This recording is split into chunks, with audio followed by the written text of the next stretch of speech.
na Sim. Angola, por exemplo, né? Muito interessante, sabe? Bem mesmo. Outra pergunta assim que eu vejo comum é em relação à teologia, né? A, a bem da verdade que entre os pentecostais brasileiros a gente tem um esforço de muita gente de trazer teologia para o pentecostalismo desde a década de 50. Porém, esse processo só realmente expandiu a partir da década de 2000 para cá. Hoje, a maioria das denominações, a Assembleia de Deus, por exemplo, em São Paulo, para você ser ordenado a pastor, você tem que ter a formação em teologia, né? Como que está esse processo na Angola? Isso ainda há muito de anti-intelectualismo, como houve aqui no passado, ou não? Ou a gente está meio que no mesmo ritmo histórico nesse assunto? Nós estamos ainda um pouquinho mais atrasados que o Brasil. A Igreja Pentecostal Angolana, e isso, de certa forma, é compreensível por causa do que aconteceu com o país. Quando chega o pentecostalismo em Angola, isso aí entre 1938, quando o casal Stark chega em Angola, depois de 9 meses a 10 meses, o Edmundo Stark morre em Angola de malária, fica apenas a esposa dele, que é Piers Stark. Eles ganham um homem, um angolano, que é o primeiro converte ao pentecostalismo em Angola, que é o Mbemba. Mas assim que ele morre, ela volta para os Estados Unidos da América. É um casal enviados pela Guerra de Deus, de Cleveland. Mas depois ela retorna para Angola, aí entre 1948. Voltando para lá, ela pede ajuda em Portugal, manda uma carta para a Assembleia de Deus de Portugal. E mais ou menos 49, um jovem de 26 anos chamado Joaquim Cartacho atende o convite e vai para Angola e ajuda ela nesse trabalho missionário e fica um ano num estado chamado Benguela e abre então ali a primeira congregação pentecostal em Angola, em Benguela. Não tinha nome, era uma congregação. E dali então o sonho dela quando eles chegaram com o esposo em Angola era fazer um trabalho no Kwanza Sul, porque era a região que não tinha presença protestante. E depois de um ano, isso foi já em 1950, então eles vão para o Kwanza Sul. E lá começa um trabalho, de fato, mas é uma missão para dar aula para os indígenas, para dar aulas para angolanos, de alfabetização. E nesse processo de alfabetização, eles começam também o trabalho de evangelização. E cresce muito rápido. E o que é marcante? É marcante que eles tinham escola dominical. Começa com um projeto de dar aulas de alfabetização, começa um trabalho de missões, mas sempre teve escola bíblica dominical, tanto em Benguela como no Kwanza Sul. Portanto, então, o estudar a Bíblia era algo comum, normal, no contexto dos pentecostais ali. Sim. Mas o que acontece? Angola vive um período, nesse tempo a Angola ainda estava sob a colônia de Portugal, sob o domínio de Portugal, até que 61 os movimentos de revolução, de independência, de luta de independência por Angola, vão se formando. E isso vai, de certa forma, trazer suspeitas para aqueles obreiros angolanos que se converteram ao pentecostalismo. E para que eles consigam trabalhar, tem que ter o quê? Um líder português. Só que nesse período, 57, a missão de Portugal, a missão de Vista Alegre, que o Cartacho e a Stark abriram, foi encerrada. Por que foi encerrada? Porque o Cartacho recebeu a autorização para ele como missionário e não para a missão. Quer dizer, ele estava legalizado, mas a missão não estava. E de 50 a 52 a 57, que a missão esteve aberta, eles ganharam muitas pessoas. O movimento cresceu em torno ali, talvez, de 10 mil pessoas, espalhadas para as partes. Então, ele não podia mais ficar ali, naquela região. Teve que ir para Luanda e voltou para Portugal e dificultou o trabalho. Os angolanos que ficaram eram vistos com suspeitas pelo governo português. Por quê? Porque estavam sendo vistos como se fossem partidos querem se revolucionar para poder atacar o governo português. E por causa disso, infelizmente, muitos pastores angolanos foram mortos. Foram atacados. O Gutierrez caiu. Se as pessoas conseguem me ouvir. E aí, pessoal, Está voltou. voltando. Perfeito. Voltou. Infelizmente, muitos obreiros nativos foram perseguidos, foram presos e foram mortos pelo governo português.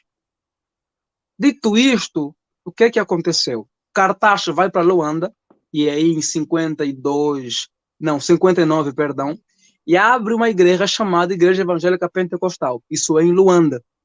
Em Luanda também já existia uma igreja, que é a primeira igreja pentecostal de Luanda, chamada Igreja de Jesus Evangélica.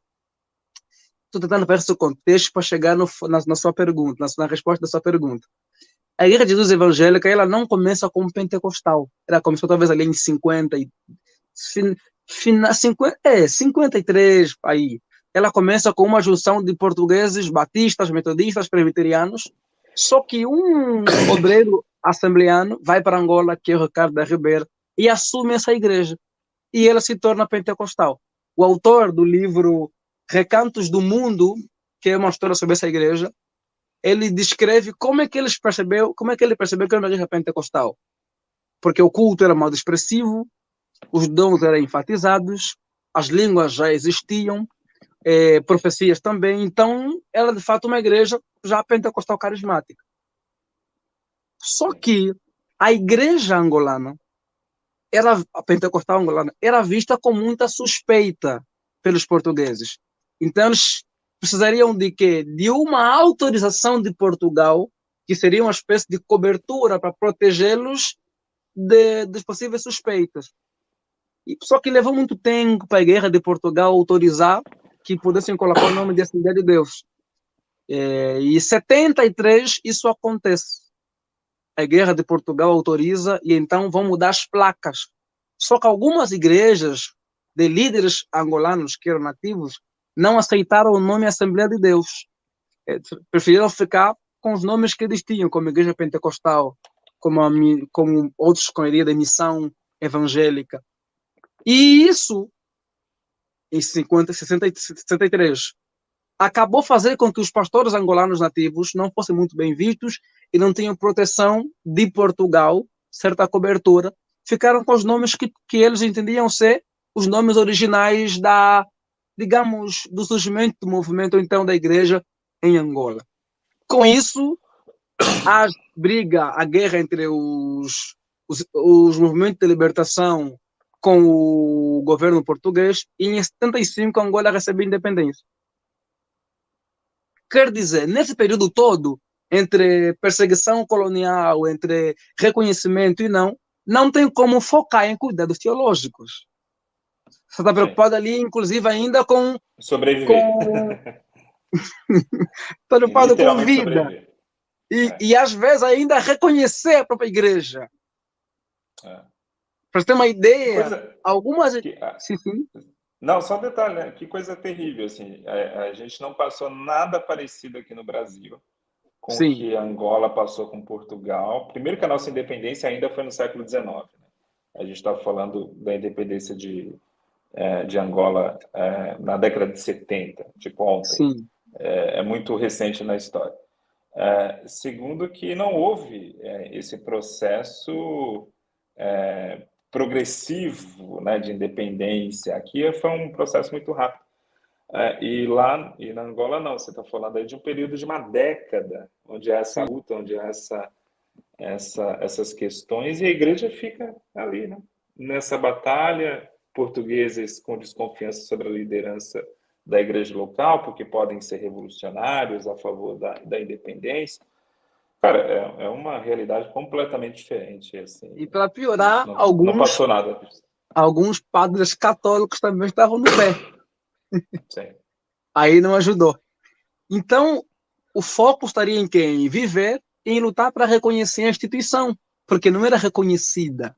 Pelo menos a igreja que estava no Kwanza Sul, a matriz não era reconhecida. As de Luanda, a missão a que o Cartacho funda em 59, Ele reconheceu, a Igreja de Jesus Evangélica também estava reconhecida, mas os pastores nativos não eram muito bem vistos. Só que de 75, que Angola recebe a independência, até 2002, Angola passa por um período de guerra civil entre os movimentos de libertação. Quer dizer, aqueles que lutaram para a independência do país agora estavam brigando entre si, MPLA e a UNITA. Digamos, nesse período, não tem como se preocupar com construção teológica, com construir estrutura. O caminho é se organizar para viver, mas o interessante é que nesse período de guerra, as igrejas pentecostais expandiram. Por exemplo, a igreja que eu pertenço, de 74, quando ela coloca o nome oficial dela, até a década de 80, foi o período que ela se expandiu no país todo, em tempo de guerra. Em tempo de guerra, obreiros saíam de Luanda e iam para outras partes do país para levar a mensagem pentecostal e abrir igreja. Então, era um período de desbravar a terra. Ao mesmo tempo que eles estavam preocupados com a vida, o foco também estava em levar a bandeira do evangelho. Era um período de implantação do movimento, pelo menos de algumas denominações pentecostais. Então, não tinha como estar focado em formação teológica. 91, por exemplo, essa igreja que eu pertenço, que é uma igreja pentecostal histórica, clássica, ela é reconhecida pelo governo. Quer dizer, ela existe talvez desde 59, e alguns datam a origem dessa denominação a partir de 39, mas só vai ser reconhecida pelo governo em 91. Quer dizer, nesse período todo, há muitos embates que não tem como necessariamente, entre aspas, estar focado em teologia, digamos, mais formal. Agora, outro ponto também é que isso, como consequência, traz o quê? Miséria, muita pobreza. Além de estar preocupado em não morrer, também estão preocupados o pastor, ele não tem como, por exemplo, só viver a tempo integral, porque a igreja não consegue bancá-lo, e segundo, ele tem que trabalhar e tem que cuidar da igreja, e o salário dele é praticamente uma miséria naquele contexto. A pergunta é, eu vou comer, vou pagar alguma coisa para minha casa, minha família, ou vou investir em teologia? Não tem como. Sim. Educação custa caro. Sim, sem falar que o indivíduo não tem como fazer isso. A instituição, menos ainda. Por quê? Porque a realidade do indivíduo reflete também na instituição. Porque, de forma geral, a instituição é formada por esses indivíduos que, na sua maioria, também vivem num momento que por causa da guerra o país vivia. Então, digamos, o contexto social de Angola influenciou bastante para isso. Só em 2012 é que nós temos paz. E de lá para cá, as coisas vêm então mudando nesse sentido. Ainda é lento, mas já existe, por exemplo, as principais igrejas pentecostais em Angola, como a Assembleia de Deus, já tem uma faculdade teológica, que é a FATAD, tem o Instituto Bíblico Teológico, o IBA, que é básico e médio. A IEPA, que eu pertenço, ela tem agora o IBEP, Instituto Bíblico Pentecostal, apenas leciona o básico e o ensino médio, e quer dizer que agora o pastor, para ser pastor, tem que passar pelo menos pelo médio do IBEP e depois vai para a FATAD da Assembleia. Quer dizer, ainda é lento, mas existe um movimento. Mas o melhor de tudo é que esse movimento é muito crescente entre alguns jovens, por influência da internet, do Brasil, que cada vez mais estão interessados em se aperfeiçoar e melhorar. Portanto, pelo caminhar da coisa, talvez nos próximos anos estaremos muito melhor. Mas, infelizmente, sim, ainda existe um anti-intelectualismo grande, pouco investimento, de fato, em coisa sólida, em termos de academia, porque, de certa forma, o contexto mostra isso, mas talvez uma coisa interessante, infelizmente, negativamente. Há quem ainda tem na cabeça o quê? Nós chegamos onde chegamos sem. Então, talvez é porque a gente não precisava. Mas, Então, alguns vão acordando e vão melhorando nesse sentido. É um pensamento até arrogante, né? Que eu ouço aqui no Brasil também. Ah, se chegamos aqui do jeito que somos, para que vamos eventualmente mudar isso e aquilo? Sim, infelizmente. Se, fun se funcionou no passado, vai funcionar no presente, e nem sempre é assim, né? Essa é a bem da verdade.